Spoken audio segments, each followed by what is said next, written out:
5 तरह के standards IFAC की तरफ से इशू हुए हुए हैं। नंबर 1 ISA डील करते हैं ऑडिटिंग स्टैंडर्ड्स को इंटरनेशनल। फिर ISRE रिव्यू एंगेजमेंट्स को डील करते हैं। ISAE अश्योरेंस एंगेजमेंट्स को डील करते हैं। अश्योरेंस का जिक्र हो नहीं गया, ऑडिट और रिव्यू। ऑडिट और रिव्यू के अलावा बाकी तरह की जितनी भी एश्योरेंस एंगेजमेंट्स हैं उनको ISAE डील कर रहा है। Then ISRS related services, ISQC quality control. खुशी की बात यह है कि ISAs के अलावा बाकी सारे गिनती के हैं, ISQC सिर्फ एक ही है और वो एक भी 220 की वजह से कवर हो जाता है। ISRS टोटल 2 हैं, ISRE भी टोटल 2 हैं और ISAEs 5 है। इन्हीं में से ही अदर वाले सवाल आते हैं। इंटरेस्टिंगली हमारे सिलेबस में 10 से 15 नंबर का पोर्शन डिफाइंड है कि उन्होंने वहां से पूछना ही पूछना है और सिलेक्टेड एरिया है। कभी आई के बहुत मूड में हो तो ओपन बुक सपोर्टेड सवाल आ जाता है, रिपोर्ट लिखवा लेते हैं या आपसे स्पेसिफिक प्रोसीजर पूछ लेते हैं कि ये सिचुएशन है, बल्कि 1-2 टाइम पीछे तो बहुत ही जज्बाती हो गया, डेफिनेशन ही पूछ ली बीच में से। और इंतहाई मजे की बात है कि वो बहुत गंदा अटेम्प्टेड सवाल था उस पेपर का, जिसमें उन्होंने किताब में से डेफिनेशन पूछी थी। बस एक दफ़ा पता लग जाता ना कि कौन से स्टैंडर्ड से पूछी है, ओए होए लोगों ने छाप देनी थी। सबसे बड़ा प्रॉब्लम ये है कि अदर जो स्टैंडर्ड्स हैं ना, उन गरीब को उसका वो फोकस ही नहीं मिलता, जो उसका एक वेटेज मिलना चाहिए वो वेटेज नहीं मिल रहा।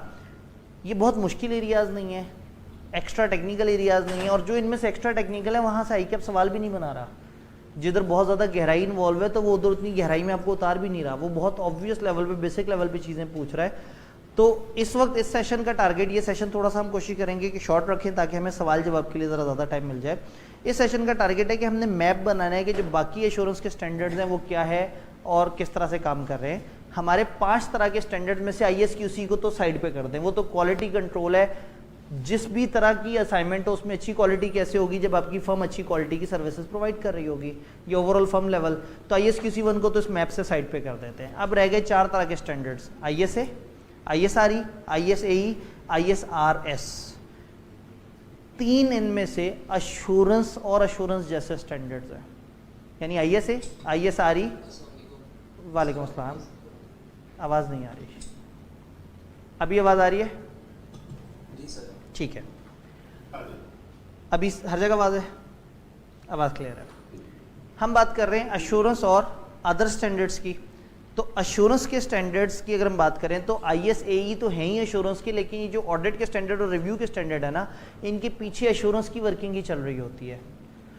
तो 3 तरह के स्टैंडर्ड्स हैं जो अश्योरेंस या अश्योरेंस जैसे हैं, और सिर्फ एक तरह के स्टैंडर्ड है जो नॉन अश्योरेंस है, यानी ISRS, और वो गिनती के 2 हैं। तो पेपर में कभी भी सवाल आए और आपने आइडिया लगाना हो कि ये कहाँ से आया है, तो सबसे पहला सवाल ये है कि क्या ये एश्योरेंस का स्टैंडर्ड है या नॉन एश्योरेंस का।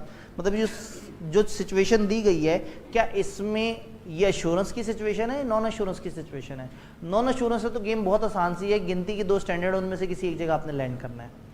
अगर एश्योरेंस की है तो फिर सवाल इंपॉर्टेंट हो जाएगा, जाहिर है ऑडिट का सवाल तो नाम से ही पहचाना जाएगा।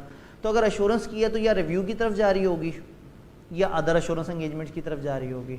तो अगर हम इन सब का मैप समझ लेंगे तो गेम आसान हो जाएगी। लेकिन मैं इतनी देर से वर्ड एश्योरेंस नॉन एश्योरेंस बोले जा रहा हूँ, एश्योरेंस क्या है।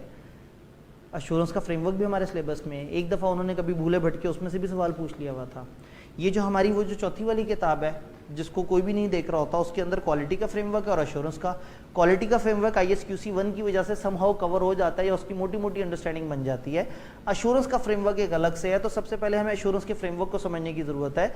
ये फ्रेमवर्क समझ आएगा तो हमें एश्योरेंस और नॉन एश्योरेंस के दरमियान के फ़र्क समझ आ रहे होंगे।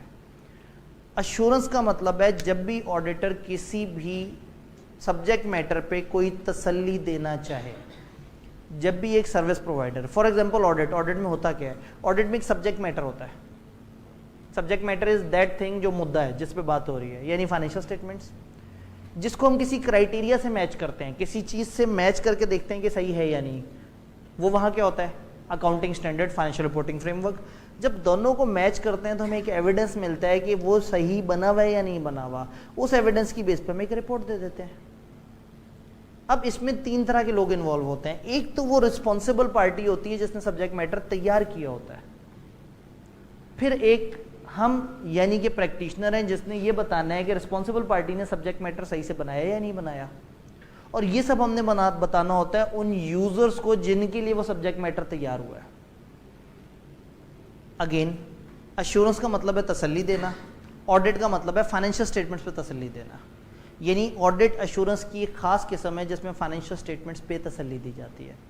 अश्योरेंस दुनिया में किसी भी चीज़ पे तसल्ली देने को कह सकते हैं, किसी भी तरह की चीज़ पे तसल्ली देने को। फॉर एग्जाम्पल, इस कमरे में ऑडिट की रिवीजन क्लास हो सकती है नहीं हो सकती, इसके ऊपर भी एश्योरेंस हो सकती है। हो सकता है मैनेजमेंट वालों ने यहाँ इंतजाम किए होते, लैपटॉप लगाया होता, चीज़ें सेट की होती हैं, और मुझे बाहर से बुला के कहते हैं कि सर ज़रा बताएं इस कमरे में हमारी ऑडिट की क्लास हो सकती है नहीं हो सकती। तो ऐसे में मेरा सब्जेक्ट मैटर होता है इस कमरे के अरेंजमेंट्स जो कि क्लास के लिए हैं, और मैं उसे चेक करके इन्हें बताता कि आपने अपने अरेंजमेंट सही किए या नहीं किए। अश्योरेंस में होता क्या है? अश्योरेंस में एक रिस्पॉन्सिबल पार्टी है, कोई मैनेजमेंट या कुछ ऐसे लोग हैं जिन्होंने कुछ बनाया है, कुछ किया है, कोई वर्किंग है, कोई एक्टिविटी है, उन्होंने कुछ सब्जेक्ट मैटर पे काम किया है। बाहर से एक बंदा आएगा और ये चेक करेगा कि इन्होंने अपना काम सही किया या नहीं किया, और ये वो बाहर के ही लोगों को या शायद कुछ और यूजर जो अंदर के हैं उनको रिपोर्ट करेगा कि इन्होंने अपना काम सही किया या नहीं किया। इसकी एग्जांपल देना मेरे लिए काफ़ी इजी हो जाता है जब मैं आर्मी पब्लिक स्कूल वर्क के वाक़े के साथ रिलेटेड एक एग्जांपल कोट करता हूँ, बात बड़े आराम से समझ आ जाती है।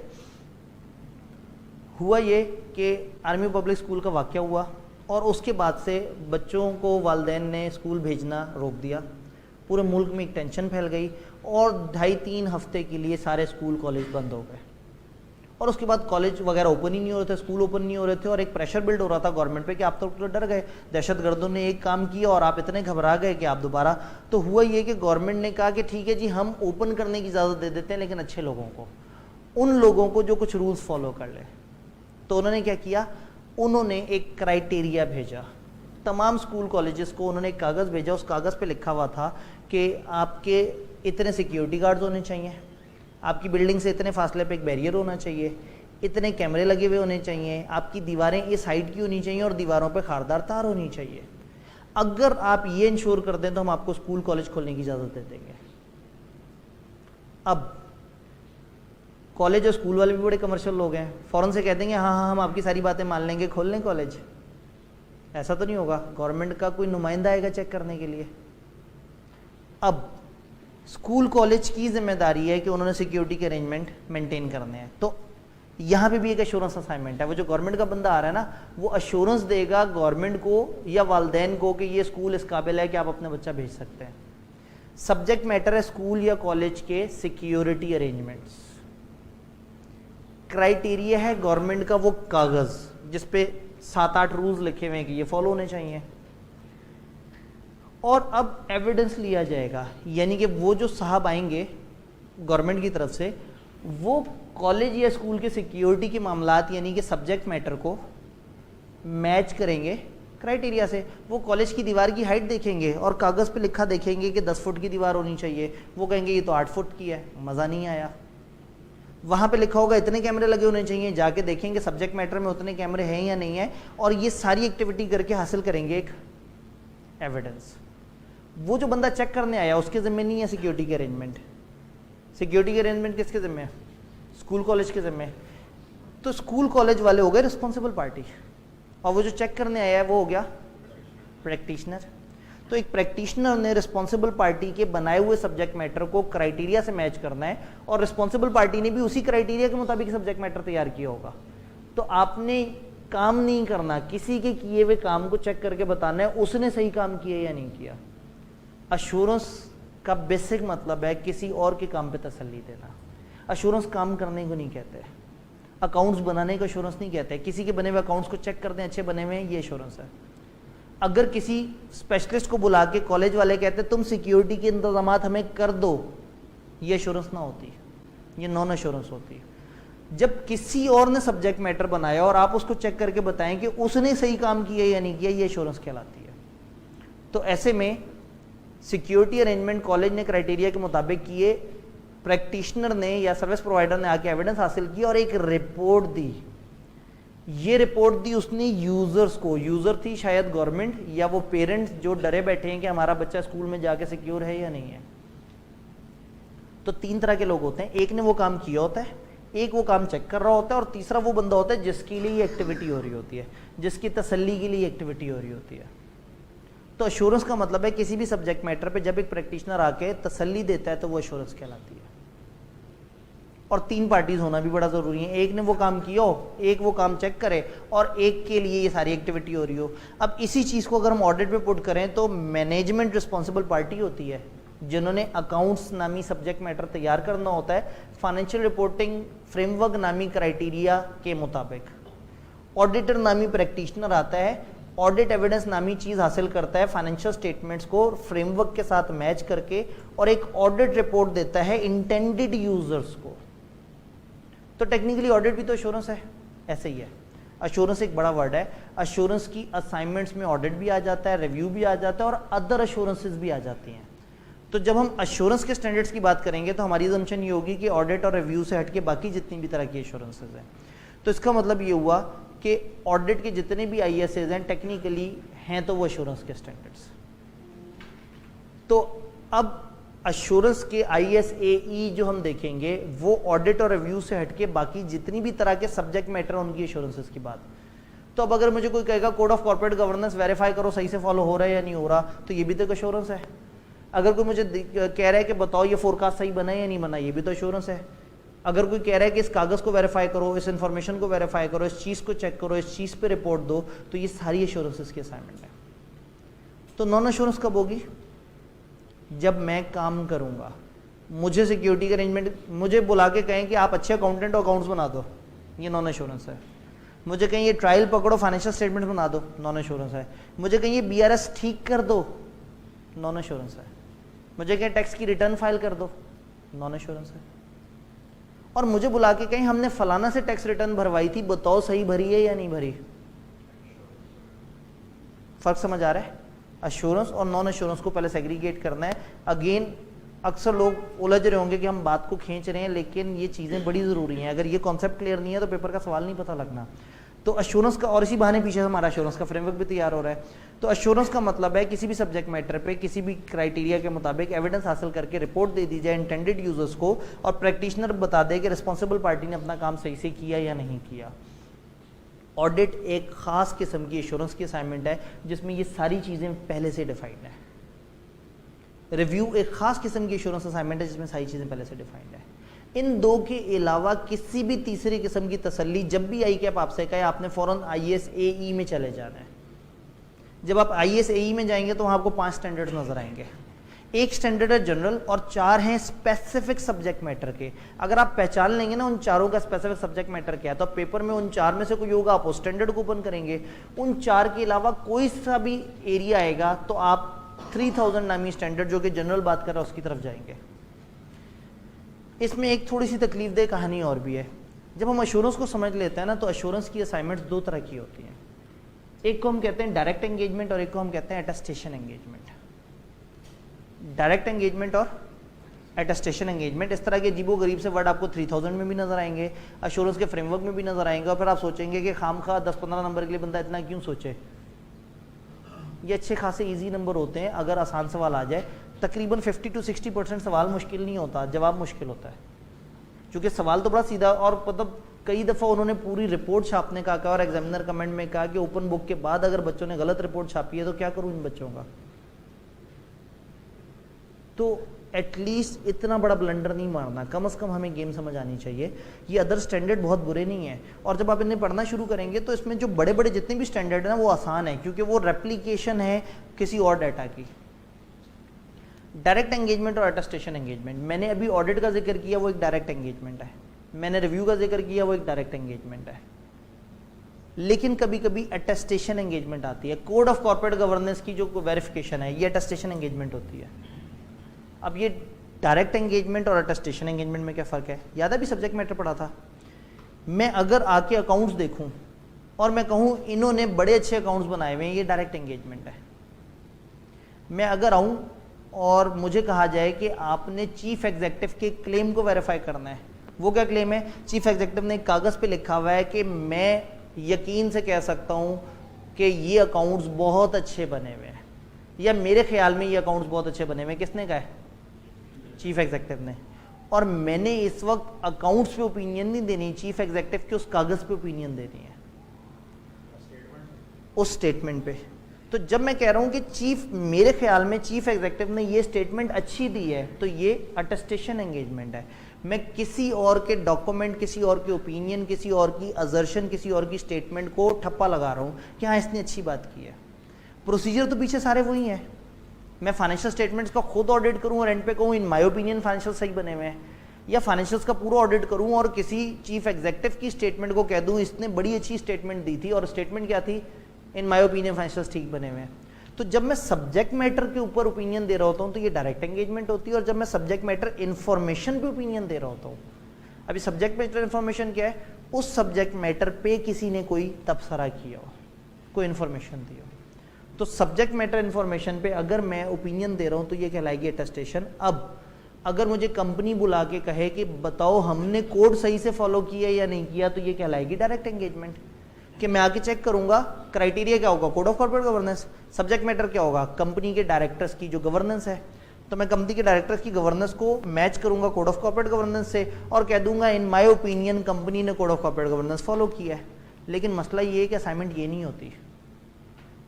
असाइनमेंट ये होती है कि कंपनी के डायरेक्टर्स ने कंप्लायंस विद कोड की एक स्टेटमेंट देनी होती है लॉ के मुताबिक।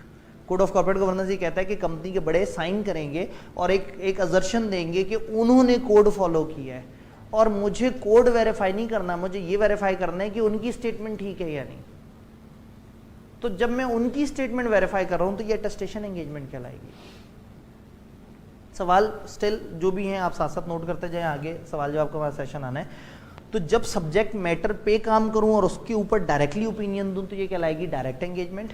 जब सब्जेक्ट मैटर पे किसी के तबसरे को मैंने वेरीफाई करना है या उसको अटेस्ट करना है या उसको ओके करना है तो ये कहलाएगी अटेस्टेशन एंगेजमेंट। हमारे एश्योरेंस के जो 5 स्टैंडर्ड है, एक स्टैंडर्ड दोनों तरह की उसको डील करता है और बाकी 4 में से 3 अटेस्टेशन एंगेजमेंट्स हैं। अब ऐसे में अगर अटेस्टेशन एंगेजमेंट की ना समझ आ रही हो और आप स्टैंडर्ड खोलेंगे तो आप तो उलझ ही जाएंगे कि पता नहीं सब्जेक्ट मैटर क्या चीज़ है और सब्जेक्ट मैटर इन्फॉर्मेशन क्या चीज़ है। तो this is good to analyse कि सब्जेक्ट मैटर क्या और सब्जेक्ट मैटर इन्फॉर्मेशन क्या है। आई होप कि मोटी मोटी बात समझ आ रही है। अगर अकाउंट्स को चेक करूं और कहूं अच्छे अकाउंट्स बने हुए, डायरेक्ट एंगेजमेंट। किसी ने अकाउंट्स पे तबसरा किया और उस तबसरे को ओके करना है, अटेस्टेशन एंगेजमेंट। कोड मैंने चेक किया और मैंने कहा अच्छा कोड फॉलो हुआ है, डायरेक्ट एंगेजमेंट। कोड पे डायरेक्टर्स ने स्टेटमेंट दी कि हमने कोड फॉलो किया और मैंने उस स्टेटमेंट को ओके करना है, अटेस्टेशन। तो अटेस्टेशन एंगेजमेंट में आप रिपोर्ट के साथ एक और स्टेटमेंट का तस्करा भी करते हैं और उसको भी साथ अटैच करते हैं कि मैंने ये वाली statement about this subject matter, तो नीचे सब्जेक्ट मैटर है, ऊपर स्टेटमेंट है और सबसे ऊपर मेरी रिपोर्ट है जो कि उस स्टेटमेंट को ओके कर रही है, ना कि उससे नीचे वाला सब्जेक्ट मैटर को। क्योंकि सब्जेक्ट मैटर को ओके कर रहा है उनकी स्टेटमेंट और उनकी स्टेटमेंट को मैं ओके कर रहा हूं, तो ये कहलाएगी अटेस्टेशन एंगेजमेंट। तो अक्सर जगह आपको नजर आएगा कि अटेस्टेशन एंगेजमेंट और यहाँ सब्जेक्ट मैटर इन्फॉर्मेशन को यूं प्रेजेंट करेंगे तो वहां आपने परेशान नहीं होना। एक दफ़ा तो आपको अदर स्टैंडर्ड्स की रीडिंग करनी पड़ेगी, लेकिन उसमें थोड़ी बहुत हेल्प मैं करने की कोशिश कर सकता हूँ। यहाँ तक हमने डायरेक्ट एंगेजमेंट, अटेस्टेशन एंगेजमेंट और इससे पीछे हमने एश्योरेंस के कंपोनेंट्स पढ़े। अब अगेन अगर किसी जगह पे किसी सब्जेक्ट मैटर को हमने वेरीफाई करना हो और किसी और को बताना हो कि किसी और ने सही काम किया या नहीं किया, तो ये एश्योरेंस है। अगर इनमें से एक भी एलिमेंट मिस हो गया तो ये एश्योरेंस असाइनमेंट नहीं है। अब मैंने अगर रिपोर्ट भी देनी हो, सब्जेक्ट मैटर भी मौजूद हो, क्राइटेरिया भी मौजूद हो, मगर जिसको रिपोर्ट देनी है वही काम कर रहा हो या मैं काम कर रहा हूं और मैंने अपने काम की रिपोर्ट देनी है, तो एश्योरेंस से कहानी बाहर चली गई। तो ये 5 एलिमेंट्स पूरे होने एश्योरेंस के लिए ज़रूरी हैं। ये जो सामने हम पढ़ रहे हैं ये एश्योरेंस का फ्रेमवर्क है जो हमें बताता है कि एक एश्योरेंस असाइनमेंट, यही फ्रेमवर्क 3000 में भी रिपीट हुआ है, यही फ्रेमवर्क एश्योरेंस फ्रेमवर्क के जो डॉक्यूमेंट है उसमें भी मौजूद है, लेकिन 3000 पढ़ने के बाद आपको ये फ्रेमवर्क काफ़ी हद तक क्लियर हो जाता है। एश्योरेंस के लिए 3 पार्टीज का मौजूद होना ज़रूरी है। रिस्पॉन्सिबल पर्सन और इंटेंडेड यूजर्स अलग अलग लोग होने चाहिए। अगर जिन्होंने काम किया उन्हीं को बताना है उन्होंने सही काम किया या नहीं किया, तो फिर ये एश्योरेंस की तरफ नहीं चली जाएगी बात, ये फिर मुश्किल हो जाएगा। इस तरह की असाइनमेंट उन्होंने हमें अभी तक नहीं बताई, या हम काम कर रहे होते हैं या किसी और के काम को चेक कर रहे होते हैं, हम इस तरह की असाइनमेंट एक्सेप्ट करते हैं। वही बात है, जिसने काम किया वो आपको बुला के ये क्यों पूछेगा मुझे बताओ मैंने सही काम किया या नहीं किया। कोई और बॉडी होगी जो हमें कहेगी कि इसने सही काम किया या नहीं किया। यहाँ तक अश्योरेंस का फ्रेमवर्क और अश्योरेंस की दो मशहूर किस्में, हम उस पर फिर रीजनेबल और लिमिटेड अश्योरेंस के ऊपर तो मेरे ख्याल में डिबेट की ज़रूरत नहीं। रीजनेबल अश्योरेंस जिसमें पॉजिटिव ओपिनियन देते हैं कि इन माय ओपिनियन चीज़ें इस तरह से हैं, और लिमिटेड में आप नेगेटिव अश्योरेंस दे रहे होते हैं कि nothing has come to our attention that cause us to believe, यानी कि आप थोड़ा सा महदूद लेवल पे अश्योरेंस दे रहे होते हैं। अब इसको देखते हैं, हमारे पास दो हैं ISRE 2400 2410, मैप बनाना ज़रूरी है। अश्योरेंस के हैं 5 स्टैंडर्ड्स, रिलेटेड सर्विसेज हैं 2। ये 3 तरह के डिफरेंट स्टैंडर्ड्स हैं जो अदर स्टैंडर्ड्स के अंदर हम कैटेगराइज करें। ISQC1 हमें टेंशन नहीं देता, और ISA तो हम मुसलसल टेंशन लेते ही आ रहे हैं। तो गेम इन 3 की कि इनमें क्या क्या है, 2400 क्या है, 2410 क्या है, और 2400 और 2410 पढ़ने के लिए हमें क्या चाहिए। इंतहाई मज़े की बात है जब इन्होंने ऑडिट के बहुत अच्छे स्टैंडर्ड्स बना दिए ना, इतनी अच्छी वर्किंग कर ली, तो इन्होंने अपनी उस क्यूमुलेटिव नॉलेज को यूज़ किया रिव्यू के स्टैंडर्ड्स बनाते हुए, अश्योरेंस के स्टैंडर्ड बनाते हुए। देखिए कहानी तो वैसे ही है, जब अश्योरेंस प्रोवाइड करनी है तो जिस तरह से ऑडिटर आया था वैसे रिव्यूअर आएगा, वैसे ही एंगेजमेंट एक्सेप्ट होगी, वैसे ही प्री कंडीशंस होंगी, वैसे ही एंटिटी की अंडरस्टैंडिंग होगी, वैसे ही रिस्कों को देखा जाएगा, वैसे ही प्रोसीजर लगाए जाएंगे। हाँ, प्रोसीजर्स कम डिटेल के लगाए जाएंगे मगर लगाए ज़रूर जाएंगे। तो वैसे ही प्रोसीजर्स लगाए जाएंगे, वैसे ही गोइंग कंसर्न को देखा जाएगा, वैसे ही सब्सिक्वेंट इवेंट्स को देखा जाएगा। तो अगर आपने स्टैंडर्ड्स को एक दफ़ा पढ़ा हुआ है, मैं आपको स्टैंडर्ड्स की एक लिस्ट बताता हूँ कि कौन कौन से स्टैंडर्ड्स का कौन कौन सा एरिया आपके लिए ज़रूरी है। अगर उस ISA कि वो एरिया देख लिया आपने, तो आपके लिए 2400, 2410 और 3000 ये 3 अच्छे खासे बड़े स्टैंडर्ड हैं, तकरीबन आधे हो जाते हैं सदर वाली किताब के। ये सारे के सारे आपके लिए इजी हैं क्योंकि ये तकरीबन रेप्लिका हैं पीछे वाली चीज़ों के। तो ऐसे में एक डॉक्यूमेंट जो आपको हेल्प करेगा, मैं थोड़ा सा बता देता हूँ। ISRE रिव्यू एंगेजमेंट 2400 का बाकी ISS के साथ सिमिलैरिटीज़ या क्रॉस मैपिंग। मैं इस डॉक्यूमेंट को पढ़ने का तरीका आपको बताता हूँ। ये डॉक्यूमेंट एक दफ़ा यूज़ करेंगे आप बड़ी तेज़ी से 2400 को देख लेंगे। ISA यहाँ तरतीब से ISAs आ रहे हैं 200, 210, 210, 210, 220, ISQC1, 230, 240 इस तरह से करके। इन स्टैंडर्ड्स में ये हेडिंग्स हैं: conduct of engagement in accordance with ISA, complying with this, ethical requirements, scepticism judgment, acceptance and continuous of client relationship. 210 की प्री कंडीशन वाली बात, एडिशनल कंसिडरेशन वाली बात, एग्रीइंग द टर्म्स वाली बात। इन ISAs की ये वाली बातें आप अगर एक दफ़ा पढ़ लेंगे तो तकरीबन इनका रेप्लिका ISRE के इन पैराग्राफ्स में दिया हुआ है। सिंपल, घबराने की ज़रूरत ही नहीं है। हम तो इतने मुश्किल हालात में घबराना नहीं है सुन के जी रहे हैं। तो ये तो मैंने फिर भी बात कहने का मतलब है कि आपने ISRE को स्किम करने से पहले एक दफ़ा इन ISAs की ये वाली हेडिंग्स को एक दफ़ा देख लेना और इनके साथ एक अंडरस्टैंडिंग डेवलप कर लेनी है। ये ISAs आप तैयार भी कर रहे होंगे साथ साथ। जब आप इनकी ये अंडरस्टैंडिंग डेवलप कर लेंगे तो फिर आपने सिर्फ क्रॉस मैपिंग करनी है, आपका तकरीबन पूरा का पूरा स्टैंडर्ड आपको मिल जाएगा। सिवाय प्रोसीजर वाले पैराग्राफ के बाकी सारी चीज़ें आपको मिल जाएंगी।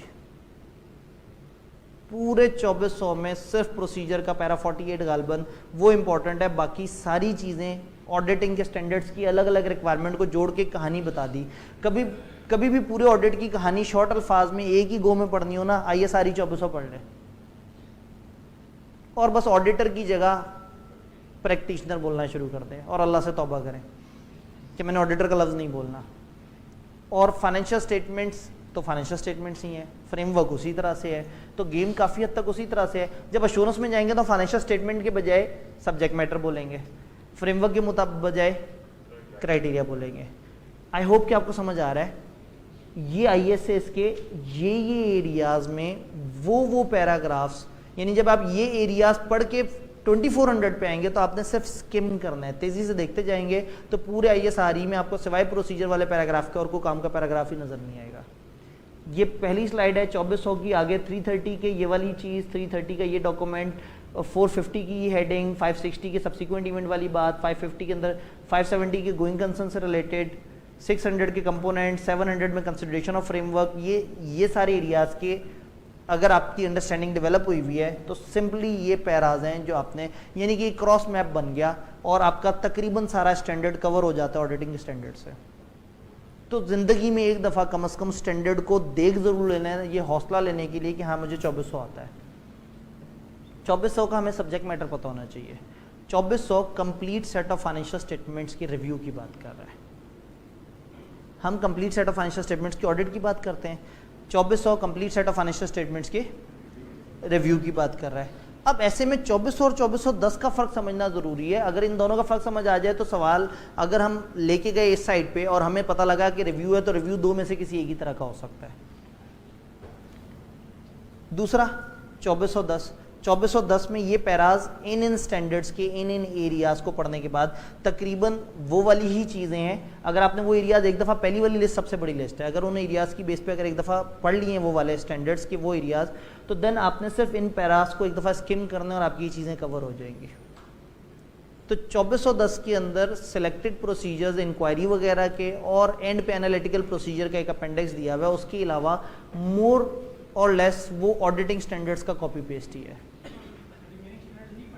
जी अगेन मैं ये कह रहा हूं कि जब आप ये वाले पैराज देखेंगे ना तो ये तो आपको टोटल उसी तरह से, जो बाकी वाले पैराज हैं उसके बीच में मेनली वो प्रोसीजर्स वाली नई चीज़ें हैं।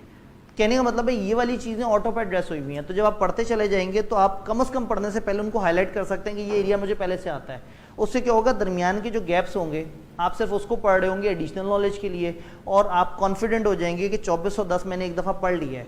पेपर में इस सवाल को गलत करने की एक बहुत बड़ी वजह ये होती है कि लोगों ने जब किताब तो पढ़ी नहीं होती अदर स्टैंडर्ड वाली, तो वो डर रहे होते हैं कि मैं पता नहीं कोई गलत बात ना कर रहा हूँ क्योंकि पढ़ा ही नहीं स्टैंडर्ड।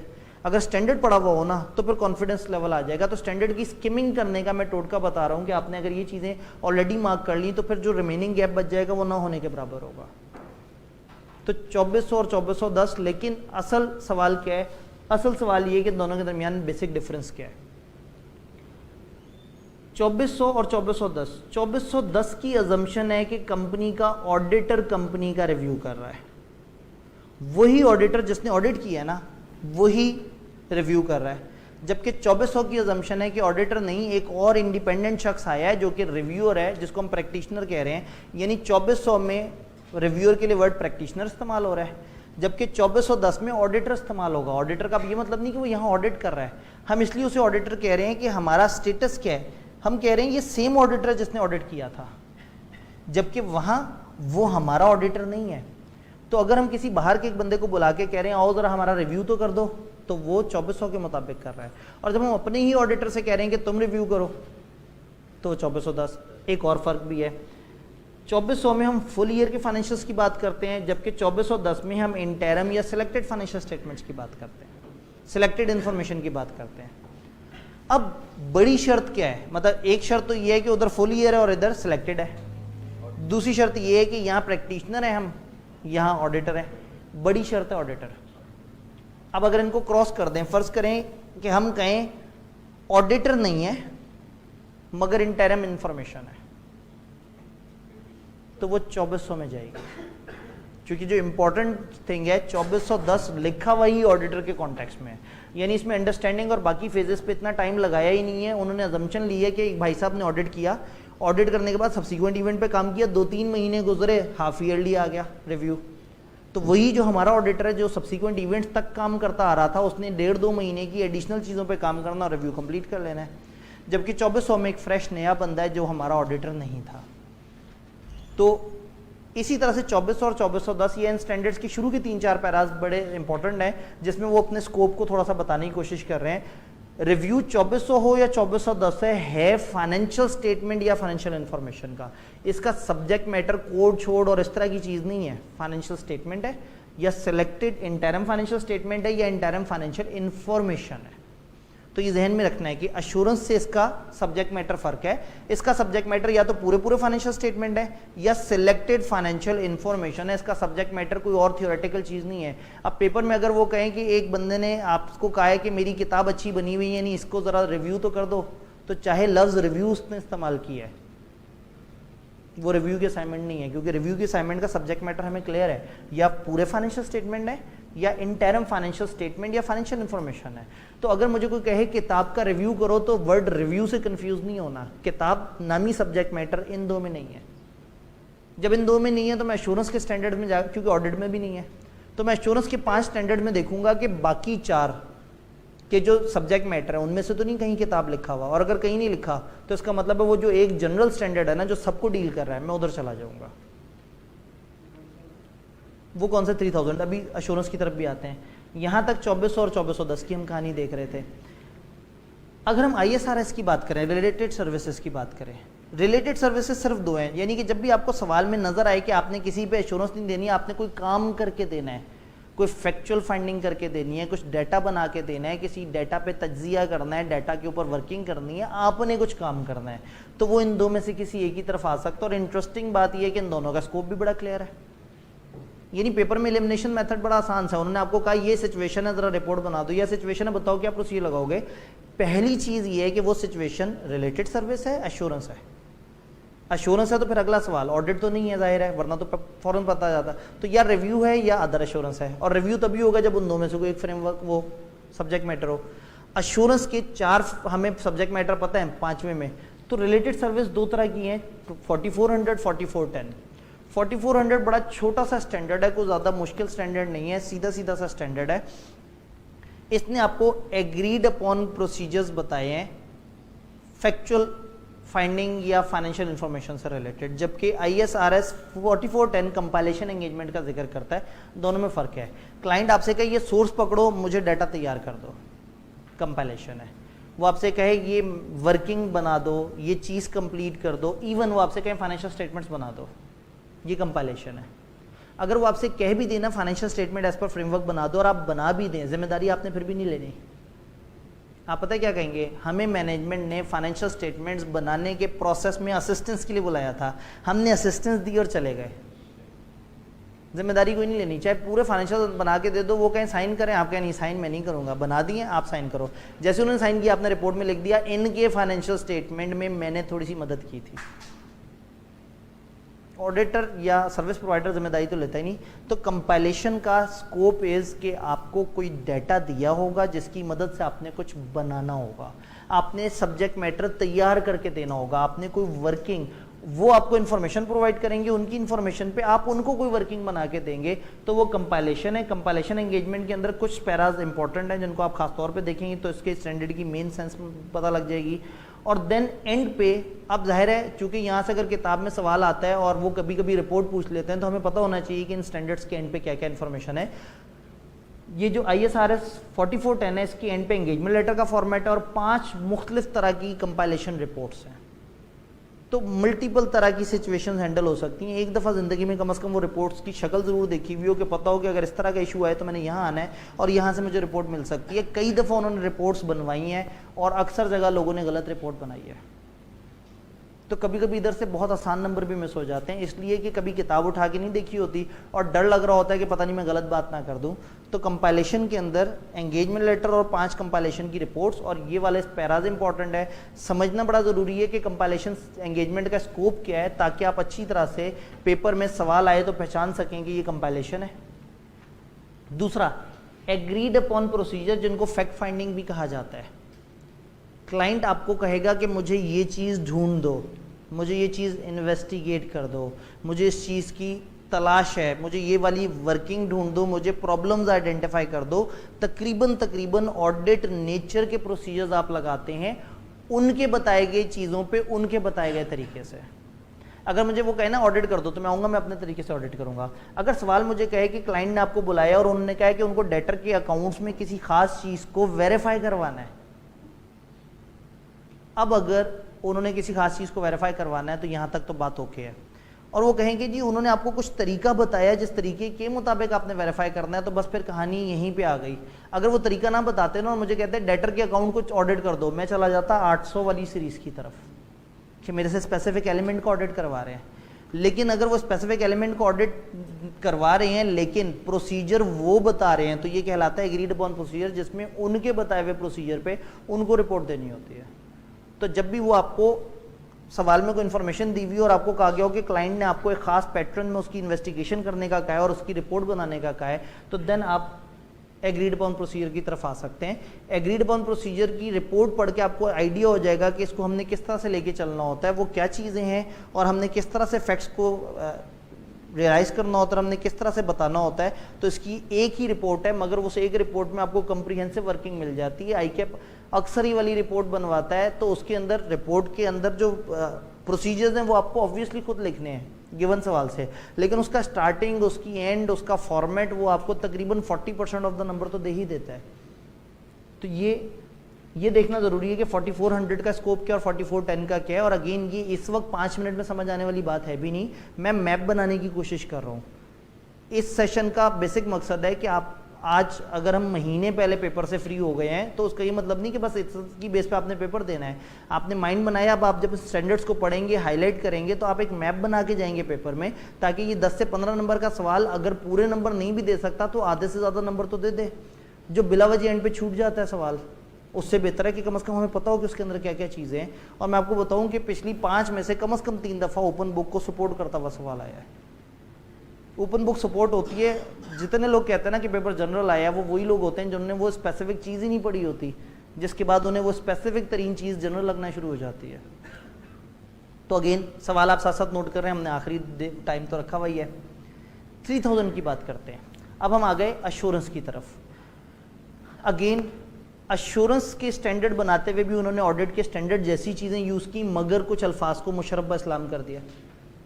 मतलब फाइनेंशियल स्टेटमेंट्स की जगह सब्जेक्ट मैटर बोल दिया, फाइनेंशियल रिपोर्टिंग फ्रेमवर्क की जगह क्राइटेरिया बोल दिया, मैनेजमेंट की जगह रिस्पॉन्सिबल पार्टी बोल दिया, ऑडिटर की जगह प्रैक्टिशनर बोल दिया।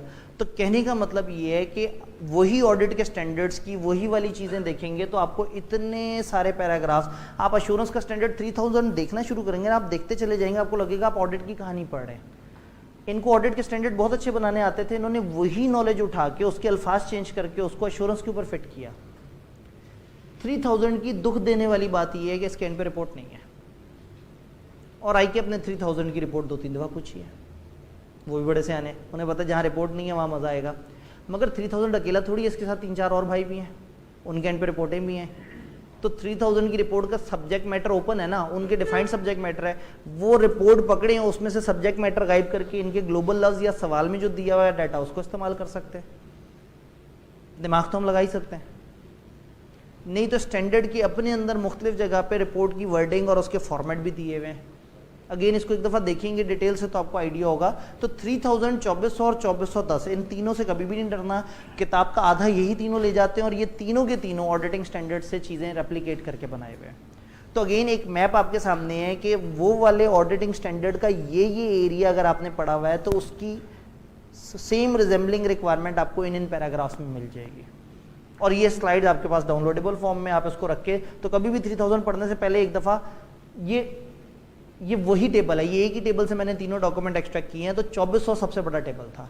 तो अगर आप 2400 वाले स्टैंडर्ड और उनके आगे वाली जो रिक्वायरमेंट है एक दफ़ा उनको असल वाले आईएसए में जाके पढ़ लेंगे ना, तो 2400 को स्किम करते हुए भी बड़ा अच्छा लगेगा, 2410 को भी स्किम करते हुए बड़ा अच्छा लगेगा, और 3000 को स्किम करते हुए बड़ा अच्छा लगेगा। और अगर फिर भी घबराहट हो कि पता नहीं है तो धोखा हो गया, पता नहीं ऐसे हो सकता है या नहीं हो सकता, तो मैं क्वेश्चन आंसर सेशन वाले टाइम पे आपको एक वेबसाइट का रेफरेंस दूंगा। उस वेबसाइट पे अदर अश्योरेंस स्टैंडर्ड्स के जो लेक्चर्स हैं वो मैंने अपलोड किए हुए हैं, जिसके ऊपर बड़ी डिटेल से बहस है कि स्टैंडर्ड का सब्जेक्ट मैटर क्या है, इसमें करना क्या है, किस तरह से करना है। फ्री ऑफ कॉस्ट वहाँ पे अवेलेबल है, आप जाकर उसे देख सकते हैं। क्वेश्चन आंसर वाले टाइम पे हम आगे चलते हैं। अब आ गई 3000 सीरीज़ की बाकी चीज़ें। देखिए 3000 सीरीज़ में 5 स्टैंडर्ड, 3000 है जनरल, किसी भी किस्म की एश्योरेंस। तो आपने क्या करना है, स्टेप 1 पहले जो सवाल दिया हुआ है देखना है कि वो नॉन एश्योरेंस है या एश्योरेंस है। नॉन एश्योरेंस है, बहुत आसान हो गई गेम, 2 में से एक फैसला करना होगा, उन 2 में से कौन सा, तो उन दोनों के सब्जेक्ट मैटर अच्छी तरह से पता होने चाहिए। जब नॉन एश्योरेंस है और जब एश्योरेंस है तो ऑब्वियसली ऑडिट की तरफ तो आपका ध्यान नहीं जाएगा उस तरह के सवाल को देख के, क्योंकि आप ऑडिट तो या रिव्यू होगा या एश्योरेंस होगा, और रिव्यू के भी अगर आपने 2 समझे हुए हैं तो वो भी एलिमिनेट हो गई गेम। तो जब वो 2 नहीं है तो इन 5 में से कोई एक, इन 5 में से कौन सा, 4 के सब्जेक्ट मैटर डिफाइंड है। तो अगर उन 4 के सब्जेक्ट मैटर की आपको समझ आ जाए और सवाल में वो चीज़ नहीं है तो इसका मतलब है वो कंफर्म 3000 में जाके आंसर होगा। पता नहीं मैं आपको बात बता पा रहा हूँ या नहीं, उम्मीद है इस टाइम पे तो चीज़ें आपको बड़ी मज़े की लग रही हैं, जब आप पढ़ेंगे तो जाहिर है। लेकिन मेरी अजम्पशन ये है कि आपके पास अभी 1 महीना, और मेरी अजम्पशन ये है कि आपने पढ़ना छोड़ नहीं देना। ये 4 ये 4 अश्योरेंस के स्टैंडर्ड्स कौन कौन से हैं और इसके अंदर इसके एंड पे क्या क्या इन्फॉर्मेशन दी हुई है और इसमें काम की चीज़ या जो मेन कंटेंट्स है या मेन चीज़ जो आपको लाजमी पता होनी चाहिए वो कौन सी है। 3400 examination of prospective financial information, इन चारों के ना अपने अपने सब्जेक्ट मैटर है। प्रोस्पेक्टिव फाइनेंशियल इंफॉर्मेशन कहते हैं फ्यूचर की इंफॉर्मेशन, यानी कि जब भी फ्यूचर का कोई फोरकास्ट आपके सामने हो, फ्यूचर की कोई प्रोजेक्शन आपके सामने हो, जब भी अगले 5 साल, अगले 2 साल, अगले 6 महीने व्हाट्सोएवर, जब भी फ्यूचर से रिलेटेड कोई इंफॉर्मेशन आपको दी जाए, फाइनेंशियल इंफॉर्मेशन फ्यूचर की, अगर वो कहें फ्यूचर में हमारा इरादा ये है कि हम लोन लेंगे, ये फाइनेंशियल इंफॉर्मेशन नहीं है। जब भी आपको कोई प्रोजेक्शन दी जाए, जब भी आपको कोई फोरकास्ट दिया जाए, जब भी कोई वर्किंग दे और वो कहें जरा इसके ऊपर प्रोसीजर लगाओ आईकैप को, इन सब में ये बहुत पसंद है। जब भी वो आपको डाटा दें और कहें कि इस डाटा के ऊपर आपने अश्योरेंस देनी है या इस डाटा को ऑडिट करना है, तो आपको ये बात समझ आती है कि जो ऑडिट है उसमें फाइनेंशियल स्टेटमेंट होती है हिस्टोरिक, गुजरी हुई, गुज़िश्ता। तो जब भी फ्यूचर की इंफॉर्मेशन के लिए वर्ड ऑडिट भी बोल देंगे ना, तो आपने यहीं आ जाना है, क्योंकि वो फ्यूचर को यही एक स्टैंडर्ड डील कर रहा है। इस स्टैंडर्ड में आपको क्या पता होना चाहिए, आपको फोरकास्ट और प्रोजेक्शन का फर्क पता होना चाहिए। फोरकास्ट क्या होता है, गिवन एम्पेरिकल डाटा आपके पास मौजूद होता है, पिछले 5 साल से सेल्स में हर दफ़ा 5% इंक्रीमेंट आ रहा है, तो इस दफ़ा भी 5% इंक्रीमेंट आएगा, ये फोरकास्ट है। फोरकास्ट के पीछे कुछ साउंड बेसिस है, फोरकास्ट के पीछे एक पॉइंट एस्टीमेट होता है, ये आपका बेस्ट एस्टीमेट होता है कि चीज़ें ऐसी जानी चाहिए। प्रोजेक्शन में थोड़ी हाइपोथेटिकल अजम्पशन ज़्यादा होती हैं, शायद अगले 2 साल में ऐसे हो जाए। जिन कंपनियों की फिजिबिलिटी, एक कंपनी बनी नहीं और आप कह रहे हैं अगले 5 साल में ये कुछ कर लेगी, ये प्रोजेक्शन है। एक बनी हुई कंपनी पिछले 5 साल से कुछ करती आ रही है और आपने कहा इसी चीज़ को कंटिन्यू करते हुए अगले 2 साल ये कर लेगी, ये फोरकास्ट है। अगेन मतलब इस वक्त इतनी ही बात हो सकती है, लेकिन वो वाली वीडियोस में भी और इन स्टैंडर्ड में भी जब आप जाके देखेंगे, ज़्यादा बड़ा स्टैंडर्ड नहीं है ये वाला, मुनासिब सा स्टैंडर्ड है, मगर इसमें बड़ी काम की बात है और आईकैप को अच्छा खासा पसंद भी है। तो examination of prospective financial information में जो चीज़ काम की थी, दैट वाज फोरकास्ट और प्रोजेक्शन का फ़र्क आपको पता होना चाहिए। दूसरा ये आपको पता होना चाहिए कि स्टैंडर्ड में 2 फोल्ड ओपिनियन, आप एक ही रिपोर्ट में नेगेटिव पॉजिटिव दोनों तरह की एश्योरेंसेस देते हैं। इसकी रिपोर्ट का फॉर्मेट देखना बड़ा ज़रूरी है। रिपोर्ट के अंदर आप देखेंगे होता क्या है, ये जो फोरकास्ट या प्रोजेक्शन है ना, ये कुछ अजम्पशंस की बेस पर बनी होती हैं और आपको पता है अजम्पशन सही भी हो सकती हैं और गलत भी हो सकती हैं। तो सबसे पहले ऑडिटर नेगेटिव एश्योरेंस देता है कि nothing has come to my attention that cause me to believe कि इन अजम्पशंस में कोई मसला है। उन अजम्पशंस पे पॉजिटिव ओपिनियन नहीं देनी, क्योंकि अजम्पशन बड़ी ख़तरनाक चीज़ है, मतलब वो उतनी साउंड चीज़ नहीं है कि उसके ऊपर मैं रीजनेबल एश्योरेंस दे सकूँ। तो मैं कहूँगा मुझे अजम्पशंस में गड़बड़ नज़र नहीं आ रही। स्टेप 2, उन अजम्पशंस की बेस पे बने हुए ये फाइनेंशियल स्टेटमेंट अच्छे हैं, उन अजम्पशंस की बेस पे बना हुआ ये फोरकास्ट अच्छा है, उन अजम्पशन की बेस पे बना हुआ ये प्रोजेक्शन अच्छा है। मतलब positive assurance about making of this document, negative assurance about assumptions behind the document। तो आप इसकी रिपोर्ट में पहले नेगेटिव एश्योरेंस देते हैं assumptions के ऊपर और फिर पॉजिटिव एश्योरेंस देते हैं उस वर्किंग के ऊपर। हम मैप समझने की कोशिश कर रहे हैं और मेरी assumption मैं बार बार कह रहा हूँ, पता लगे कि आप कहें चलो समझ आ गया अब नहीं पढ़ना पड़ेगा, ऐसा नहीं है। कम से कम आपने जाके उसको स्किम करना है और मैंने आपको बताया कि वो उसके ऊपर वीडियोज़ भी इंशाल्लाह आपके पास मौजूद होंगी और यहाँ से भी डाटा लेके आपने एक दफ़ा पढ़ना ज़रूर है। ये 10 से 15 नंबर ख़राब नहीं करने, बिला वजह ख़राब हो जाते हैं। और यकीन माने आप थोड़ा सा भी अच्छा करेंगे ना, बड़े खुशी से नंबर देंगे, क्योंकि करता ही कोई अच्छा ऐसे तो एग्जामिनर भी ना उसकी भी आंखों में आंसू आ जाएंगे कि ये कौन सा जन्नती आदमी है जिसने इस सवाल को अटेम्प्ट किया हुआ है। पॉइंट है अनेक्जर, दुख की बात ये है कि इसके एंड पे अनेक्जर कोई नहीं है। अक्सर लोग जो है वो पेपर में अगर खुदा ना खास्ता आइडेंटिफाई कर लें कि वो 3400 से जवाब देने लगे हैं, तो जल्दी से आते हैं, वो कहते हैं टीचर्स ने बताया था कि एंड पे अनेक्जर दिए हुए होते हैं, सवाल में आया रिपोर्ट बनाओ, फ़ौरन से खुश होकर गए, स्टैंडर्ड खोले, एंड पे गए, अगला स्टैंडर्ड शुरू, अनेक्जर तो है कोई नहीं, फंस गए। तो उस वक्त हार्ट अटैक की बिल्कुल कोई ज़रूरत नहीं है। पैरा 28 और 29 में दोनों रिपोर्ट के पैटर्न दिए हुए हैं पूरे के पूरे, फोरकास्ट की ओपिनियन भी, प्रोजेक्शन की भी, पूरी 100% रिपोर्ट दी हुई है। तो कोई घबराहट वाली बात ही नहीं है। तो वही बात है, जिसको समझ होगी, अब जो सही जगह पहुंच भी गया वो अपनी ज़ाती नादानी की वजह से खामखा मिस कर सकता था। तो ऐसे में अनेक्जर मौजूद नहीं है, बट यू मस्ट नो के पैरा 28 और 29 और उसके बाद पैरा 30 के आसपास कुछ और पैराज में कुछ मज़े की कंसिडरेशन हैं, वो भी देखने वाली हैं। काश हमारे पास ज़्यादा टाइम होता, हम सारे स्टैंडर्ड्स पे बात करते हैं डिटेल से, लेकिन मैं मोटी मोटी इन्फॉर्मेशन कम से कम मैप बनाने की कोशिश करूँ। डिटेल पे तो आप लोग माशाल्लाह से सियाने हैं ही।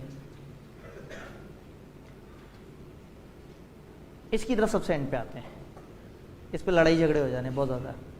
Green house gas statement.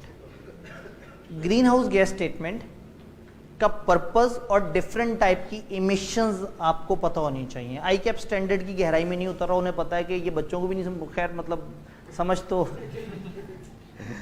उन्हें ये लगता है कि ये शायद बच्चों को नहीं समझ आया, तो बच्चों को अगर पूछेंगे तो बच्चे बेचारे मायूस हो जाएंगे। हो सकता है जिसने पूछना है उसको भी थोड़ा सा अभी ज़रा मतलब उस सवाल को डेवलप करते हुए जो है ना, तो वो सोच रहा होगा कहीं ऐसा सवाल ना बन जाए, क्योंकि पाकिस्तान की इन्वायरमेंट में ये चीज़ इतनी कॉमन है नहीं। ग्रीन हाउस गैस स्टेटमेंट एक बड़े विदेशी से सब्जेक्ट मैटर की बात करता है, बड़े फरंगी सा इसमें मामला है। दुनिया भर में टेंशन ये है कि पोल्यूशन इतनी बढ़ क्यों रही है, पाकिस्तान में टेंशन ये है कि बारिश क्यों नहीं हो रही, जल्दी से स्मॉग तो ख़त्म हो। मतलब हमने इन्वायरमेंट की प्रोटेक्शन तो करनी नहीं है। दुनिया इस चीज़ को लेके काफ़ी टेंस है, और इतनी टेंस है कि उन्होंने सस्टेनेबिलिटी रिपोर्टिंग पे काफ़ी काम कर लिया। काम तो हमने भी बहुत किया। ICAP ने हमारे सिलेबस में सस्टेनेबिलिटी रिपोर्टिंग डाली, और हमारे टीचर ने हमें कहा 5 नंबर का सवाल आता है, कभी कभी आता है, छोड़ दो। और टीचर ने नहीं भी कहा तो हमने तो छोड़ ही दिया। तो मतलब सस्टेनेबिलिटी रिपोर्टिंग एक बड़ा मज़ेदार सा एरिया है। आपकी एथिकल, हमारे इदारों की कुछ एथिकल प्रैक्टिसेस ज़रूरी हैं। तो होता ये है कि कोई भी ऑर्गेनाइजेशंस डिफरेंट तरह की इमिशन से अपने इर्द गिर्द की जो एनवायरनमेंट फ्रेंडली गैसेज है उनको तबाह कर देती है, जैसे कि ऑक्सीजन। अगर आपकी एक फैक्ट्री है, उस फैक्ट्री से धुआं निकल रहा है, ऑब्वियसली वो तो डायरेक्ट हिट कर रही है। फैक्ट्री से धुआं निकल रहा है वो तो डायरेक्ट हिट कर रही है, तो इमिशन है ही है। आप जो कागज़ यूज़ कर रहे हैं अपनी कंपनी में, वो कागज़ किसी दरख्त का कत्ल करके आया है। कोई दरख्त मरा है तो उसके अंदर से ये कागज़ निकला है, तो वो जो आपने कागज़ यूज़ किए हैं उसने भी इन्वायरमेंट को डैमेज किया, लेकिन लेवल 2 थोड़ा सा पीछे इनडायरेक्टली। मगर जो फैक्ट्री से धुआं निकला उसने डायरेक्ट हिट किया। फिर एक तीसरा लेवल भी है, आपकी कंपनी के एम्प्लॉयज़ आपकी किसी मीटिंग के लिए दूसरे शहर गए, एक हवाई जहाज़ में बैठ के, वो हवाई जहाज़ इन्वायरमेंट को डैमेज कर रहा था। तो वो जो इन्वायरमेंट जितनी डैमेज हुई, इसमें पर यूनिट एक डैमेज आपके उस मीटिंग की वजह से भी हुआ है। अगर दुनिया वाले अपनी मीटिंग्स कम कर दें और फ्लाइट्स कम हो जाएं तो इन्वायरमेंट डैमेज होना भी कम हो जाए। तो इसका मतलब है कि वो उस फ्लाइट पे जाते हुए आपकी कंपनी के लोगों की वजह से भी इनडायरेक्ट से भी इनडायरेक्ट कुछ नुकसान हुआ इन्वायरमेंट को। तो ये दो तीन तरह की मिशन, स्कोप 1, स्कोप 2, स्कोप 3। तो इस स्टैंडर्ड के एंड पे उन्होंने एक डायग्राम से समझाने की कोशिश की है कि ये अलग अलग तरह की मिशंस क्या हैं। अब ऐसे में क्या होता है, दुनिया के मुल्कों में लोग अपने ऑर्गेनाइजेशन की ये इमिशंस और इन सारी चीज़ों को बताते हैं, रिपोर्ट करते हैं। वो कहते हैं हमने अपनी इन्वायरमेंट को इतना डैमेज किया और हमने अपनी इन्वायरमेंट को इतना सुधारा भी। अब इन्वायरमेंट को डैमेज किया कौन बताएगा और इन्वायरमेंट को सुधारा कौन बताएगा, ये तो कोई भी नहीं बताना चाहेगा।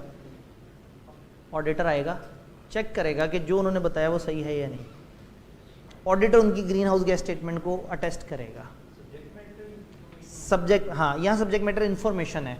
उन्होंने जो स्टेटमेंट दी है उस स्टेटमेंट को ऑडिटर अटेस्ट करेगा, तो वो शख्स जो आएगा वो देखेगा कि इन्होंने, अब दुनिया में क्या है, उन्होंने क्या किया, डराने के लिए फाइन्स एंड पेनल्टीज रख दी।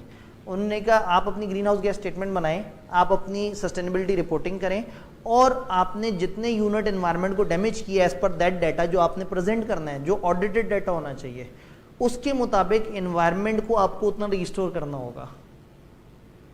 उतने दरख्त लगाने होंगे, उतनी रिक्रिएशनल एक्टिविटीज़ क्रिएट करनी होगी। अगर आप ऐसा नहीं कर सकते तो आपको मिलियंस में फाइन हो जाएगा। अब ऐसे में यही होगा, जो मैन्युफैक्चरर है वो तो रुल गया, एनवायरनमेंट तो खूब डैमेज कर रहा है मगर एनवायरनमेंट को बेहतर तो कर ही नहीं सकेगा।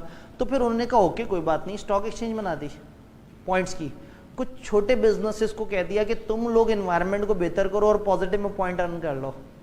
जब उनके पास पॉजिटिव पॉइंट होंगे और उनके पास नेगेटिव पॉइंट होंगे तो वो स्टॉक एक्सचेंज पे जाके, उस एक्सचेंज पे जाके उन छोटी कंपनियों से पॉइंट परचेज करेंगे और बताएंगे कि हम इतने पॉइंट्स खुद से सेट कर सके, इतने हमने परचेज करके रिडीम करवा ले।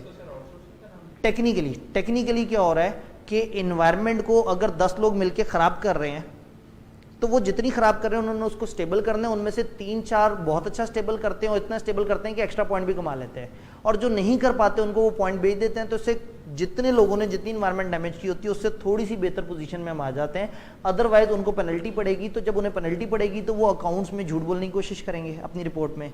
यहाँ आएगा हमारा ऑडिटर जो उन्हें झूठ नहीं बोलने देगा। तो हमारे ऑडिटर को पता होना चाहिए कि स्कोप इमिशंस क्या हैं। अब ये बड़ा गहरा सा एक फ्रेमवर्क है, मतलब ये एक बड़ा एक हैवी सा एक सब्जेक्ट मैटर है जिसके ऊपर वो स्पेसिफिकली बहुत ज़्यादा सवाल उस तरह से नहीं बना रहे, क्योंकि ये एरिया पाकिस्तान में काफ़ी अननोन एरिया है। बट इसका जो थीम है वो ये है कि आपको purpose of green house gas statement पता होना चाहिए और डिफरेंट टाइप की इमिशंस के बारे में पता होना चाहिए। इस स्टैंडर्ड के एंड पे आपको डिफरेंट स्कोप इमिशंस का एक एनेक्जर मिल जाएगा जिसमें एक डायग्राम और उन्होंने एक्सप्लेनेशन से समझाया है कि स्कोप 1, 2 और 3 इमिशंस किन किन को कहते हैं। जैसे मैंने एग्जांपल दी कि स्कोप 1 है आपका डायरेक्ट धुआं, स्कोप 2 है वो जो पेजेस वगैरह यूज करने की वजह से इनडायरेक्टली, और स्कोप 3 है कि इतना इनडायरेक्ट कि आपका जो मीटिंग की वजह से जो बंदा निकला वो जिस हवाई जहाज पे बैठा उसने जो कंज्यूम किया या जिस गाड़ी पे, यानी अगर आपने यही ई वीडियो कॉन्फ्रेंसिंग कर ली होती तो शायद आप एनवायरनमेंट को थोड़ा सा इनडायरेक्टली बचा जाते हैं। तो दुनिया इतना केयर भी करती है, जब इतना केयर करती है तभी अपने मुल्कों को साफ रख पाते हैं। हम उस तरह से केयर नहीं करते। तो अगेन इससे पहले कि आप लोग बहुत इमोशनल हो जाएं, बहरहाल ये एक सब्जेक्ट मैटर है, थोड़ा सा आउट ऑफ द वे है, शायद आपको अजीब सा लगे मगर है ऐसा ही। फिर बात करते हैं कंपाइलेशन ऑफ प्रो फॉर्मा फाइनेंशियल इन्फॉर्मेशन। ये भी एक स्पेसिफिक फ्रेमवर्क है। मैंने आपको बताया ना कि आप अगर सब्जेक्ट मैटर समझ लेंगे ना तो बहुत आसान है। पेपर में आपने देखना है इन 4 में कोई नहीं, वेरी गुड, अदर एश्योरेंस 3000 में चला जाएगा, 3000 के मुताबिक उसका जनरल सा आंसर हो जाएगा। कंपाइलेशन ऑफ प्रो फॉर्मा financial information included in a prospectus. Prospectus में एक वर्किंग कभी कभी शेयर करनी होती है, कब? जब आप किसी बिजनेस को एक्वायर करने जा रहे हो। मैं आपको पाकिस्तान की एग्जांपल दूंगा। पाकिस्तान का सेकंड स्केड्यूल है कंपनी लॉ का, वो हमें प्रोस्पेक्टस के कंटेंट्स बताता है। फिर वो कहते हैं कि अगर आप किसी कंपनी को खरीदने जा रहे हो तो आप प्रोस्पेक्टस में एक रिपोर्ट दोगे उस कंपनी के पिछले 5 साल के अकाउंट्स। सिर्फ इतना ही नहीं, अपने 5 साल के एडजस्टेड अकाउंट्स जिसमें आप कहोगे कि अगर 5 साल पहले मैंने वो कंपनी परचेज की होती तो आज मेरी ये सिचुएशन होती। बात समझ रहे? हमने एक कंपनी को एक्वायर करना है, जिसको एक्वायर करना भी एक्वायर नहीं करना, एक्वायर करने के लिए हम प्रोस्पेक्टस इशू कर रहे हैं। हम लोगों से कह रहे हैं आओ पैसे दो, जब पैसे आएंगे तो हम इसको एक्वायर करेंगे।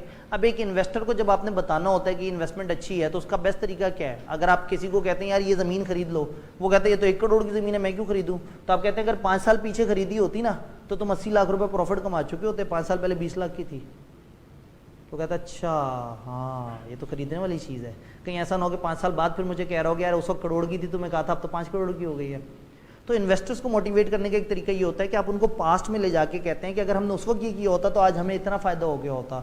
तो प्रोस्पेक्टस के अंदर पाकिस्तान के लॉ में, ये मैं पाकिस्तान की एग्जांपल दे रहा हूँ, दुनिया भर में प्रोस्पेक्टस में आप इस तरह के कुछ डॉक्यूमेंट्स डालते हैं जो यूजर्स को मोटिवेट करते हैं कि अगर ये ट्रांजेक्शन आज नहीं पास डेट में हुई होती तो उसके बाद आज हमारी ये पोजीशन होती। तो यूँ समझिए एक डॉक्यूमेंट है जिसपे कंपनी की आज की पोजीशन और उसके साथ एक कॉलम आ रहा है जिस कॉलम में कंपनी की एडजस्टेड पोजीशन अगर वो सब हो गया होता।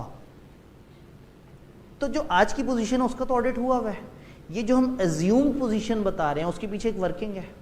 ये जो एज्यूम पोजीशन के मुताबिक जो अमाउंट्स आ रही हैं ये है प्रो फॉर्मा फाइनेंशियल इंफॉर्मेशन जो कि प्रोस्पेक्टस में इंक्लूडेड है। तो इस स्टैंडर्ड में जो चीज़ इंपॉर्टेंट है दैट इज प्रो फॉर्मा फाइनेंशियल इंफॉर्मेशन कहते कैसे हैं। फिर पाकिस्तान की जो लोकल एग्जांपल मैंने आपको दी है उसके मुताबिक अगर आप देखेंगे तो कंपनी लॉ ने आपको बताया कि चीज़ें किस तरह से, इसके एंड पे आपको जो है वो रिपोर्ट मिल जाती है अनमॉडिफाइड ओपिनियन के साथ। यानी अब हमने क्या करना होगा, हमने देखना होगा कि क्या पिछले 5 साल के सब्सिडरी के अकाउंट्स भी ऑडिटेड होंगे, हमारे अकाउंट्स भी ऑडिटेड होंगे, मगर पिछले 5 साल का उनका डाटा हमारे डाटा के साथ यूं करके दिखाया जाए कि अगर 5 साल पहले हमने उन्हें खरीदा होता तो सिनर्जी के साथ आज की डेट तक हमारी क्या पोजीशन होती। तो वो जो एक नई वर्किंग बनी है ना, जो आखिरी कॉलम बना है जिसमें वो ख्वाब है कि अगर ऐसा हो गया होता तो यूं हो गया होता, वो जो वर्किंग तैयार हुई है जो कि ऑडिटेड फाइनेंशियल से निकल रही है वो वर्किंग सही तैयार हुई है या नहीं, इसके ऊपर आपने यहाँ पे एश्योरेंस देनी है। अब आप ये देखेंगे कि ये इतना स्पेसिफिक फ्रेमवर्क है कि पेपर में मिस कर ही नहीं सकते आप उसको। आपको इतने हिंट ज़रूर देने पड़ेंगे जिससे आप कहीं ना कहीं करीब करीब पहुंच जाएं। अगर इतने हिंट नहीं दे रहा तो इसका मतलब है ठीक है वो चाह नहीं रहा यहाँ से आंसर हो, आप फिर सादा 3000 में जाके आंसर कर दें। तो आई होप कि कुछ ना कुछ इसकी बात आपको समझ आई है। फिर आते हैं तकलीफ दे चीज़ पे, सर्विस ऑर्गेनाइजेशन। एक स्पेसिफिक सा कॉन्सेप्ट है, जब भी हम अपने अकाउंट्स बनाने वाला काम या कंट्रोल्स का कुछ हिस्सा आउटसोर्स करते हैं। आपने सुना होगा एक एक्सपर्ट, एक होता है मैनेजमेंट एक्सपर्ट। मैनेजमेंट को अकाउंट्स बनाने में जो शख्स अकाउंटिंग या ऑडिट की नॉलेज के अलावा हेल्प करता है वो मैनेजमेंट एक्सपर्ट है। फिर एक होता है ऑडिटर एक्सपर्ट, ऑडिटर को ऑडिट करते हुए अकाउंट्स या ऑडिट की नॉलेज के अलावा किसी चीज़ में जो हेल्प करता है वो ऑडिटर एक्सपर्ट होता है। तीसरी है सर्विस एंटिटी। सर्विस एंटिटी है जो मैनेजमेंट को उनका काम, वो जो प्रेमाइज वाली जिम्मेदारी है, अकाउंट्स वो बनाएंगे, कंट्रोल्स उनके जिम्मे हैं, तो वो एंटिटी जो किसी यूज़र को, यानी उनके लिए तो यूज़र एक कंपनी है ना, जो किसी यूज़र को आउटसोर्सिंग या वो वाले काम करके दे दे जो उनका मेन काम है। जैसे आई के अपने एक दफ़ा पेपर में सवाल बनाया था कि एक कंपनी ने अपना पेरोल आउटसोर्स किया हुआ है।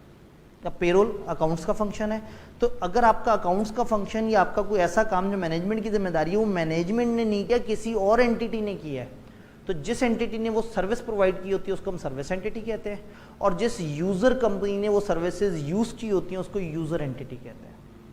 तो यहाँ पे फिर एक कॉन्सेप्ट आता है कि सर्विस एंटिटी ने आपके इदारे के ऊपर सर्विसेज प्रोवाइड की होती हैं, ऑडिट आके चेक करता है यूज़र एंटिटी को। अगेन वो जो मैं वीडियोस को रेफर करूँ, मैंने पूरा मैप बना के समझाया हुआ है डिटेल से आधे पौने घंटे में। इस टाइम पे तो हम एक स्कोप सा मैप देखने की कोशिश कर रहे हैं। तो होगा ये कि एक यूज़र एंटिटी का ऑडिटर आएगा, यूज़र ऑडिटर कहलाएगा। वो उनका ऑडिट करते हुए जब पेरोल का ऑडिट करने लगेगा तो पता लगेगा पेरोल तो इन्होंने बनाया ही नहीं, पेरोल तो किसी और ने बना के दिया है। वो जो किसी और ने बना के दिया, उन्होंने वहाँ बैठ के बड़े अच्छे कंट्रोल्स एक्सरसाइज करके इनको पेरोल बना के दिया है। अगर वाकई उसने अच्छे कंट्रोल्स एक्सरसाइज करके पेरोल बना के दिया और वो स्पेशलिस्ट हैं तो फिर इनका पेरोल अच्छा है। तो अब मुझे इनका ऑडिट नहीं करना है, मुझे उनका इन पे लगाए गए कंट्रोल्स को ऑडिट करना है। मैंने पूछा वो कहाँ है, उन्होंने कहा वो तो फ्रांस में होते हैं, वहाँ से आउटसोर्सिंग कर रहे हैं। आपने कहा तो बड़ा अजीब सी बात हो गई। एक काम करो, उस सर्विस एंटिटी के ऑडिटर से कहो कि वो मुझे उनको ऑडिट करके भेजें। सर्विस एंटिटी से हम कहेंगे कि जी आपने हमारे पेरोल, हम इस कंपनी के पेरोल को अप्लाई करते हुए आपने क्या क्या कंट्रोल्स लगाए हैं, वो हमें एक लिस्ट भेज देंगे। वो कहेंगे ये 20 कंट्रोल्स हैं, ये हमने आपकी कंपनी पे अप्लाई किए हैं। अगर ये 20 कंट्रोल वाकई अप्लाई हुए हैं तो शायद हमारा पेरोल अच्छा है, मगर इन 20 कंट्रोल को मैं तो ऑडिट ही नहीं कर सकता। उन्होंने जो स्टेटमेंट दे दी है, स्टेटमेंट को ऑडिट करेगा उनका ऑडिटर मेरी ही फरमाइश पे। तो यूज़र एंटिटी का ऑडिटर फरमाइश करेगा यूज़र एंटिटी से कि तुम अपनी सर्विस एंटिटी से कहो, अगर आप समझ पा रहे हैं तो सर्विस एंटिटी से कहो कि वो अपने सर्विस ऑडिटर को कहे कि वो एक रिपोर्ट बना के दे जो रिपोर्ट यूज़र ऑडिटर को पहुंचाई जाए। तो इसमें 4 लोग आ गए, यूज़र एंटिटी, यूज़र ऑडिटर, ये लोग हैं सादा शरीफ लोग, ये ऑडिट वाले हैं। ISA 402 डील करता है इन लोगों को, यूज़र एंटिटी और यूज़र ऑडिटर को। यूज़र ऑडिटर के कहने पे यूज़र एंटिटी ने सर्विस एंटिटी को कहा कि तुम अपने सर्विस ऑडिटर से वो स्टेटमेंट ऑफ कंट्रोल ऑडिट करवाओ। तो जो सर्विस एंटिटी के सर्विस ऑडिटर ने ऑडिट की वो है 3402। तो सर्विस का ऑडिटर जो उनके कंट्रोल्स को ऑडिट करके बता रहा है कि इन्होंने जो स्टेटमेंट दी है कंट्रोल्स की वो सही है, ये भी अटेस्टेशन एंगेजमेंट है। इस सर्विस एंटिटी ने जो स्टेटमेंट दी है ना यूज़र एंटिटी को कि मैंने ये कंट्रोल आपके ऊपर लगाए हैं, इसको चेक करेगा सर्विस ऑडिटर, और सर्विस ऑडिटर उसको चेक करेगा एज पर 3402। वो रिपोर्ट देगा, वो रिपोर्ट जाएगी यूज़र ऑडिटर के पास, और यूज़र ऑडिटर ISA 402 के मुताबिक अपना ऑडिट कंप्लीट करेगा। ये है लेवल 1। इसमें फिर एक लेवल 2 और लेवल 3 आता है। लेवल 2 ये आता है कि इसमें जो हमने रिपोर्ट का जिक्र किया ना, कंट्रोल स्टेटमेंट, इसमें एक टाइप 1 होता है और एक टाइप 2 होता है। अभी पेपर में सवाल आया था टाइप 1 टाइप 2 रिपोर्ट क्या होती है। अब ऑब्वियसली टाइप 1 टाइप 2 काश कंट्रोल F का फीचर पेपर में मौजूद हो, कंट्रोल F करके बंदा ढूंढ ले। अब जो स्टैंडर्ड में कभी पहुंचा ही नहीं उसको क्या पता कि टाइप 1 और टाइप 2 क्या है। हाँ, तो 3 नंबर से 3 नंबर माइनस हो गए। उसके साथ एक और 3 नंबर का भी सवाल था जिसमें कार्व आउट मेथड और इंक्लूसिव मेथड था, वो भी चला गया। उसके साथ 5 नंबर का एक और सवाल था, वो भी चला गया। और ये सब ओपन बुक वाले सवाल थे। और उसके बाद लोग कहते हैं जी मैं 43 पे रह गया, तो मुझे दुख नहीं होगा।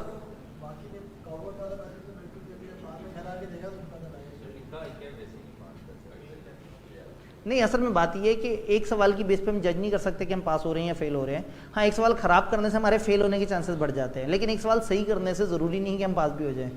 तो मतलब अगर एक बंदा रह गया है और उसने ये सवाल अच्छा किया था तो उसका हरगिज़ ये मतलब नहीं कि इस सवाल में उसके नंबर भी घटे हैं। तो अगर एक बंदा कहे सर मैंने तो अच्छा लिखा था, इस सवाल मुझे क्यों फेल किया? भाई आपने 3 नंबर का सवाल अच्छा किया था, मुझे क्या पता 97 नंबर के पेपर के साथ क्या मामला है। तो पॉइंट इज कि टाइप 1 टाइप 2 पहला लेवल समझ आ गया, user, user auditor, service entity, service auditor.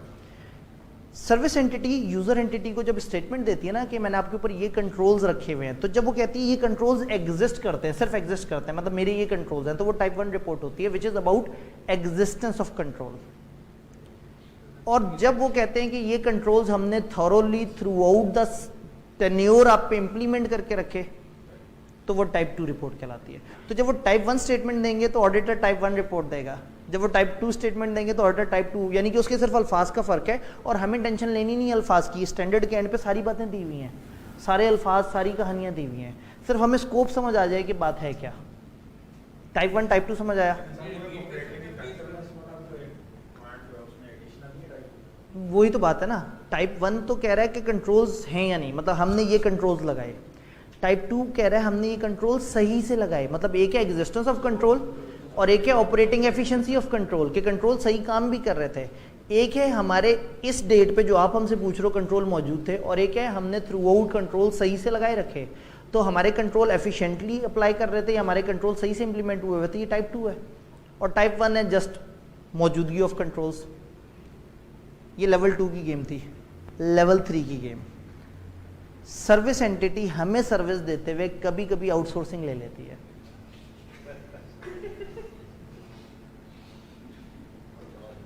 बात समझ आई? हाँ, जब वो हमें सर्विस एंटिटी सर्विस देते हुए आउटसोर्सिंग लेती है, तो जिससे आउटसोर्सिंग लेती है वो कहलाती है सब सर्विस एंटिटी। और अब जब सर्विस एंटिटी हमें कंट्रोल्स की स्टेटमेंट देती है, तो सब सर्विस एंटिटी के लोग सर्विस एंटिटी को कंट्रोल्स की स्टेटमेंट देते हैं। अब सर्विस एंटिटी अपने कंट्रोल्स की डिस्क्रिप्शन में अगर सब सर्विस एंटिटी को इंक्लूड करके हमें बताए, तो ये कहलाता है इंक्लूसिव मेथड। और जब सर्विस एंटिटी सब सर्विस एंटिटी को साइड पे करके एक्सक्लूड करके उसकी डिस्क्रिप्शन उसकी चीज़ों को एक्सक्लूड करके बताए, तो ये कहलाता है कार्व आउट मेथड।